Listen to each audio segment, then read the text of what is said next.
very much. I tell you, there's nowhere I'd rather be on a day like this than around all this electrical equipment. Good afternoon, distinguished academics. My name is Seth MacFarlane. For those of you who recognize me, I'd like to say Mom, Dad, Paris, thanks for coming. But please wait in the car. Now, I know that many of you know me only from my voice, and it may be a bit jarring to see me speak in person. You're thinking to yourself, boy, it's strange to hear that voice coming out of that face. In that sense, I'm a lot like Celine Dion.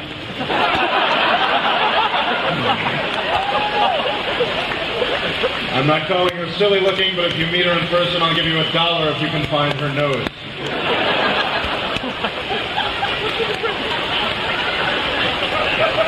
To tell the truth, I don't even know why you guys invited me. I mean, this is Harvard. This is the most prestigious college in the world. I went to the Rhode Island School of Design, an art school whose only athletic institution is a hockey team called the Navs. The mascot is a giant penis named Scrody. Go to a game, I swear to God, I'm not making that up. Harvard has created brilliant throngs of doctors, lawyers, authors, scientists. I created a TV show where a vaudeville-era barbershop quartet sings a song about AIDS. Your grandchildren will boast impressive salaries and trust funds. My grandchildren will owe money to the FCC. But one thing we do have in common is the glittering jewel that is New England. Like many of you, I hail from this great region, Connecticut to be precise. And while I treasure my formative years in the land of chowder, lobster, and gonorrhea, that's 2 STD jokes in the first 5 minutes. I should have proofread this thing. I am here to tell you about the place I live now, the real world. There's no dress rehearsal, no take-home tests, no rough drafts. If you unconstitutionally wiretap people's phones, you will be taken down. If you shoot someone in the face with a shotgun, you'll reap the consequences. If you illegally invade a sovereign nation to secure oil interests in a assuage a personal vendetta, you'll be reelected. But I'm not here to bludgeon you with my political beliefs. I'm not here to slam current, former, and undeserving celebrities. No, I'm here because I have great love and respect for this fine establishment. You see, it was always a fantasy, no, a fetish of mine to be a Harvard student. So for the last 4 years, I have secretly been living amongst you. Eating in your dining halls, attending your classes, sleeping with your women. And in a tragic case of miscommunication, sleeping with Lawrence Summers. Although, God bless him, the man has the hands of a prison doctor.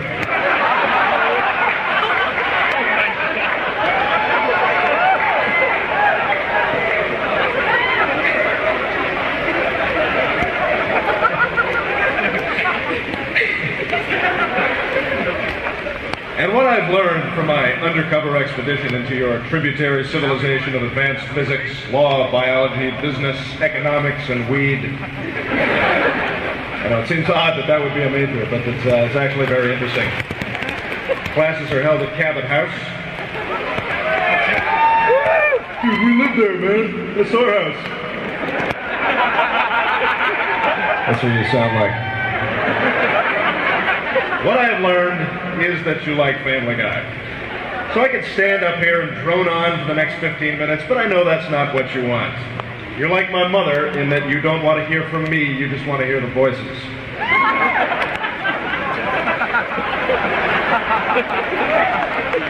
So I'd like to turn things over to my colleague from TV Land to offer you his perspective on your progress.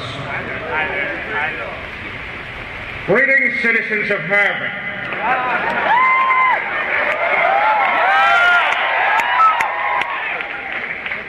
As I look out on this sea of black Asian faces,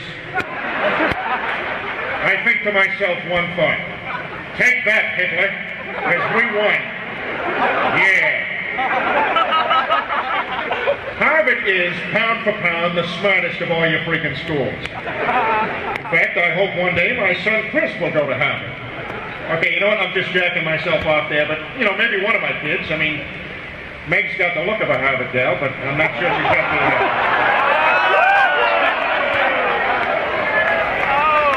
not sure she's got the brains going on. She'd probably do better at one of those real lesbian colleges like Smith or Yale. Now, I know all of you stuffier types are probably thinking, who the hell does Peter Griffin think he is, preaching to us? He didn't even finish college. Well, I can drink a case of Budweiser in 10 minutes flat. So stuff it up your darkies, Mr. Wadsworth Douchington the Fifth. But the rest of you seem like stand-up guys and girls. And tomorrow, you smart kids are going to be sitting there in your cool caps and gowns, looking like that owl with the wise potato chip bags. I see you out there thinking, pondering, pontificating, using words like subterfuge, fuselage, and MSNBC. You remind me of many of the smart young people I know. Doogie Howser, Malcolm in the Middle, and Donatello of the Teenage Mutant Ninja Turtles. Yeah. And we need more smart people like you, you know? I mean, I get into my car every morning and I think, how does my car work? What makes it move? I get in this thing and it just goes? How the hell does that happen? I don't understand. But you guys do. And for that, I walk in your fucking shadow. The next wave of great inventions is going to come from you guys. I mean, how many times have you said, I'd like some cheese right now? And before smart people came along, you had to wait for a cow to die and rot in the sun or something. But now, bam, aerosol cheese. Cheese that sprays out like a paint can. You know? Whoever invented spray cheese had to have been a Harvard guy.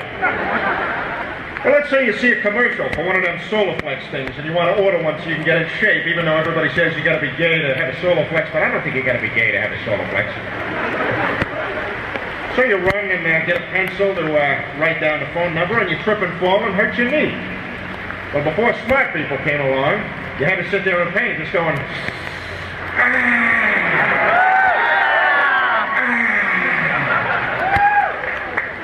But now, Band-Aids. How to be a Harvard guy. You know, I never stood in front of so many smart people before. Who knows? Sitting out there in our audience may be a future president of the United States. And when he's elected, you'll say, that guy? Barry? The guy who walked down the hallway freshman year with his nuts hanging out? He's the president now? The guy who crapped his pants at the fly club? And he didn't even go home after that? He sat there and had 4 more beers? Then he went home with that chick from Amherst? The guy who passed out in the showers and then we wrote all over his face with magic marker? He walked around for 2 days with the faded word douchebag written on his forehead and he had no idea? I used to pee in that guy's shampoo bottle. And now he's president? The American people just elected President Peahead? But at least you guys will have the goods on him. You can call him up and say, hey, President Peahead, I peed in your shampoo, so make me secretary or something. And it'll turn out that peeing in some guy's shampoo bottle was the best career move you ever made. That's how life works sometimes. I like to think there are no dumb ideas. But listen, as smart as you kids are, don't get too high and mighty. Because I happen to know a certain sandy-haired janitor who's smarter than all of you put together. That's right. The guy who solved that math problem was a janitor. And we all know what that got him. A date with Minnie Driver on that big Easter Island hat of hers. Yeah, Minnie, I said it. Let me put it this way. You like apples? Well, your face is freakishly big for your head. How do you like those apples?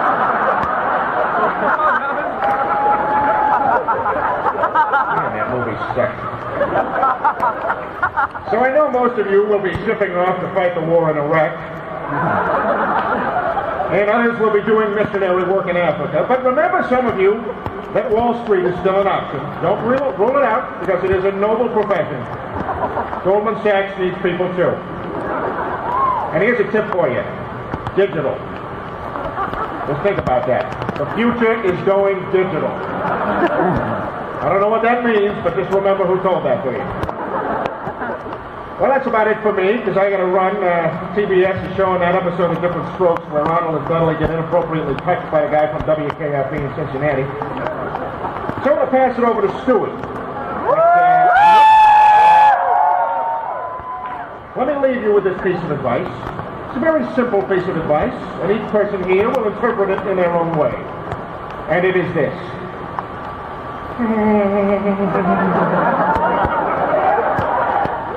Good day to you.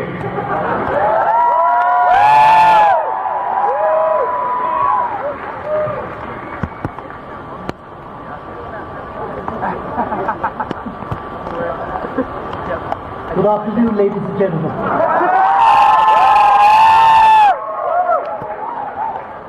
It is indeed an honor to address the denizens of the hallowed grounds of Harvard. Where boys can be boys, girls can be girls, and those in between can create student groups to feel better about their lack of romantic options. So, it's one day before graduation. That's one more night to get that roommate to kill himself so you can get straight A's. You might want to remind him how he never got laid and how these are the best years. Tap him on the shoulder and remind him that his parents didn't come today, and if worse comes to worse, push him out the goddamn window. Now, I may not be the hippest cat in the world, but I do know something about the way you college students think. And I know who your heroes are. And at the top of that list is a fellow whom you regard as the very epitome of the cutting edge of cool. The trends that he sets, you follow without question. And when he opens his mouth, you young people take it as gospel. Of course, I'm talking about your precious paragon of current popular culture, the Fonz. Well, let me tell you this, he doesn't know everything. He drives a motorcycle, which is incredibly dangerous. He wears his trousers too tight, which inhibits sperm production. And friends, if you hit a jukebox with your fist, you're just going to break it. So suffice it to say, I know how your minds work. And I know what you're thinking on this day of your advancement into adulthood. You're wondering to yourselves, what can I expect from the outside world? Will I find my niche? What should I know about the vast territory that lies beyond the confines of my little subculture of textbooks, ramen noodles, coin-operated laundry, and TV shows that seem to think they can skate by with random jokes about giant chickens that have absolutely nothing to do with the overall narrative. The boys at South Park are absolutely correct. Those cutaways and flashbacks have nothing to do with the story. They're just there to be funny. That is a shallow indulgence that South Park is quite above, and for that I salute them. But to my point, what is out there? Well, I can't tell you all the correct paths to traverse, but I can tell you some things to avoid. Number one, don't get a tattoo of a Chinese character on your fanny if you don't understand the language. Tattoo removal services are making a killing off of people's stupidity because little Miss Individuality walks into the tattoo parlor and gets an Asian symbol she thinks means spiritual woman, but that she later finds out means sugar substitute. Number two, don't be taken in by idiotic popular songs that profess to be deeper than they are. Last year, Gwen Stefani released a little ditty entitled Hollaback Girl. A few weeks later, she was asked during an interview, what does Hollaback Girl mean? To which she replied, what do you think it means? So apparently, each one of us is invited to create our own translation for what she is saying to us. My translation is, hey Stewie, it's Gwen. Would you please send me a bird flu sandwich?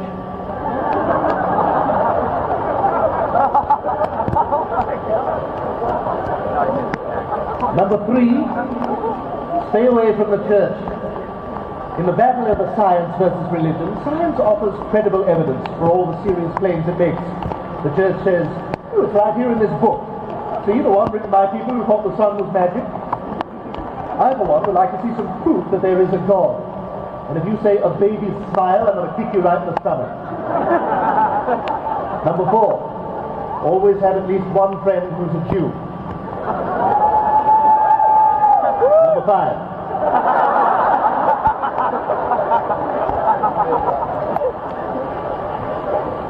Do not create a television series about a group of people who crash land on an island if you don't know where you're going with it. Don't just make it up as you go along, because if you do, it's going to start sucking very quickly. I'm talking, of course, about Desperate Housewives, which is just awful. Terry Hatcher, you're a beautiful woman, but please grow old gracefully and without the facial work. You're not allowed to have an exoskeleton unless you're a beetle. Number 6. If you ever fall into a deep depression and nothing can cheer you up, don't give up hope. Just remember that the man who played Mr. Belvedere once sat on his own balls and had to be rushed to the hospital, which is absolutely hilarious. Number 7. Do not get into politics in Florida because you might accidentally run into Catherine Harris. This is a woman who could stand next to Hitler and people would say, who's the bitch? Number 8. Do not wear a wool cap indoors in the middle of the summer unless you are either a douchebag or Colin Farrell. Yes, Colin, I see you there with your wool cap. What you got going on under that wool cap? Thinking about your sideburns? Oh, it looks like you've got little ripping at beans there too. Yeah, that's rebellious. Yeah, you're a bad boy. Society wants those genes to be intact, but you'll have none of it, will you? But you know, looking out there into the audience, I see so many bright young faces, poised and ready to thrust themselves into the very heart of America's political and financial institutions, and seize control of the levers of power at any cost. Some would call you elitist, overprivileged, and dreaming with a snotty sense of entitlement. I call you my base.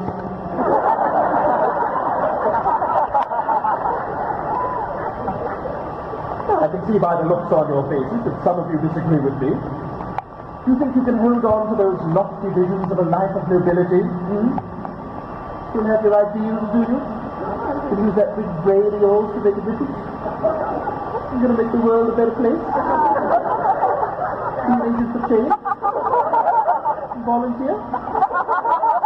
You're going to get a job in the public sector? Sacrifice the big bucks? Is that what matters to you? Maybe spend a few years in the Peace Corps? Take away with me? Maybe join the Environmental Defense Council? Recycle?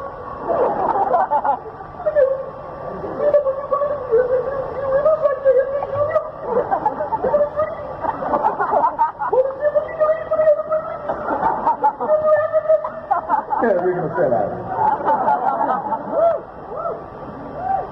And now, brave graduates, I shall pass the verbal baton to our final speaker. Gentlemen and co-eds, I would like to wish you all a good giggity, and to tell you it is an honor to be standing before you today at this fine establishment. I feel a tremendous sense of accomplishment being here because I've banged chicks in every school in the Ivy League except Harvard. You are by far the toughest to get into.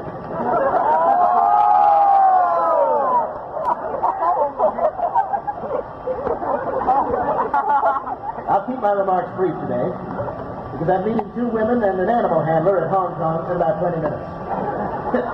Oh, that. Last time I was here, I had sex with a woman at the New England Aquarium, where it's fun to find out. In fact, when I come to Boston, I sleep with a different woman every night of the week, except Wednesday. Because in Boston's historic North End, Wednesday is Prince Spaghetti Day. I respect education, and I've drawn deep inspiration from the classics. As my favorite poet Henry Wadsworth Longfellow once said, it's going to tempt your tummy with a taste of nuts and honey. It's a honey of an O. It's honey nut Cheerios. And if I may, I would like to paraphrase Dickens, but instead of Christmas traditions, I am speaking today of vaginas when I say, they have never put one scrap of gold in my pocket, but they bring a smile to my face, so therefore I declare them good.